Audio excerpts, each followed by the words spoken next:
Yes. And then yeah. Uh, Hello. It's your girl, Emma Faith, with a Blessed Hot Mess podcast coming in live and direct from the beautiful desert, Palm Springs area. I'm back home. Yeah, like, share, comment, subscribe to my YouTube page. You can search Indoja Faith. Or you could just type in Indoja and all of my socials should pop up. And I'm gonna just keep posting as often as possible. And then I'm off for the summer.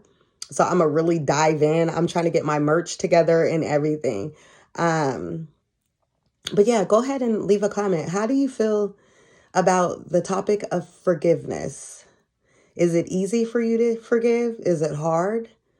Do you forgive and just let people back in your life? And then when it comes to family, I'm like a three strikes you're out type of person. I have literally forgiven certain family members for disrespecting me repeatedly. And it's like, when is enough enough?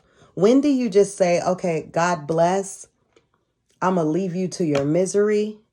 You're not going to affect me emotionally, mentally, spiritually anymore. Some people got a demon on them. Some people are just determined to be negative no matter what you do for them, no matter how you show up for them. And I'm the type, I always show up. And like I said, years ago, when I was a hothead and a loose cannon, so to speak, I'm the sister everybody calls because they know I'm gonna pull up and I'm gonna handle that. I have literally almost caught a case. Yes, I have literally almost caught a case for all my siblings. Literally all of them, all the immediate ones. None of them have ever pulled up for me. They're still friends with enemies. My brothers have baby mamas that are enemies. My sister is friends with all my enemies. She's friends with girls that I fought and tried to press charges on me. She friends with them. Oh, they're still cool. Broads that have tried to jump me. There's been girls that have come to my job trying to jump me. My sister, my oldest sister, is still friends with them. So tell me why I would want you in my life? Or it's so sad when you can't even let your own sister or certain family members know where you live. You can't let them know your city, your locale, your address, because why? Because they're friends with the enemies. So it's like, I forgive you, but stay over there. Even like my husband, my in-laws, it's always been an issue. It was jealousy from the jump. It was jealousy from the jump. It was problems from the jump. When you have people that are around you intentionally causing problems and the person that they're connected to doesn't see them for what they are till it's too late. Oh, he see it now. Trust me. He sees it now. Because like I said, what you put out definitely comes back on you. Karma is a capital B. Okay. And we friends. We cool. Karma's the home girl. We good over here. I ain't worried about karma because like I said, my mother raised me to fear God above all else. Fear God. My mother raised us to know that God is always watching you. When I was like about 14, 15, we went through a little klepto phase. We was kleptomaniacs. We was little shoplifters. And that's not the first time I saw God show up. But, I got baptized at age 10. So I was fully aware. My mom would let us know, okay, God's watching you. Even when I don't see you, he sees you. So that has stuck with me throughout my life. And whenever anything happens, I don't just automatically be like, oh my God, why me? I'd be like, okay, God, what did I do? That's funny. How many people operate from that place instead of the woe is me and why me? When something happens to you, do you automatically say, uh-oh, do a spiritual check real quick? That's me. You wonder why I'm on top and even when I'm in the gutter, I'm not in the gutter. Even when I'm at the bottom of the bottom, I'm not in the gutter.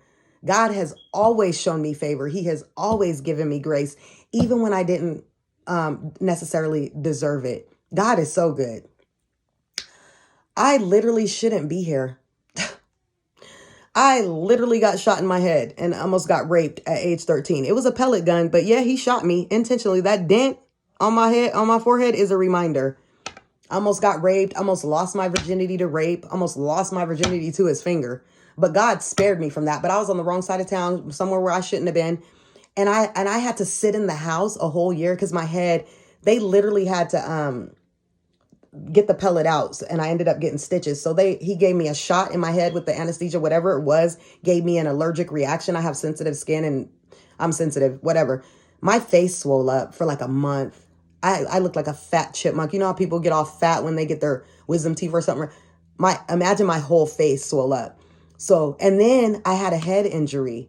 So I couldn't play sports. I had to be homeschooled for that entire, just to protect my face and my head. They said if he had to pump that pellet, he had a pellet shotgun, the one that you pump up. They said they said based on the impact where it landed, it almost penetrated my skull. They said based on the impact, they could tell he pumped it about 15 times. They said if he had pumped it about 20 times, it would have shattered my skull. It would have reached my skull. And then imagine if it had hit me in my eye, and it didn't. God is so good.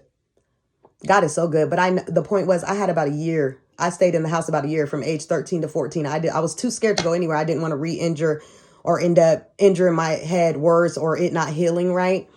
And I was just thinking, God, why did this happen to me? Why? And then I was like, what did I do to deserve this? And it wasn't necessarily, that's when my whole perspective on life changed at age 13. I was like, not necessarily why, but okay, I was more so, even at that young age, I was like, okay, now what's next? Why did this happen? And what is it that you want me to learn from this? And I learned. Like I said, I fear God above anything else. I fear God. My fear of disappointing the Lord or disappointing God or having a target on my back from karma outweighs anything that I have ever had going on with anybody else. So you might think you important, or you might think that I'm mad or I'm bitter about how you did me. Nah, you got it. You got it, and God got you. God got you.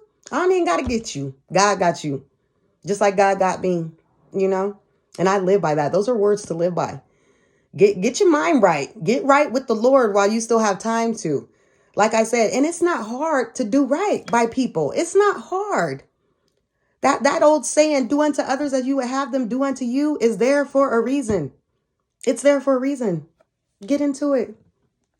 And subscribe to my channel, to my YouTube channel, A Blessed Hot Mess Podcast with Emma Faith, that part, yada that.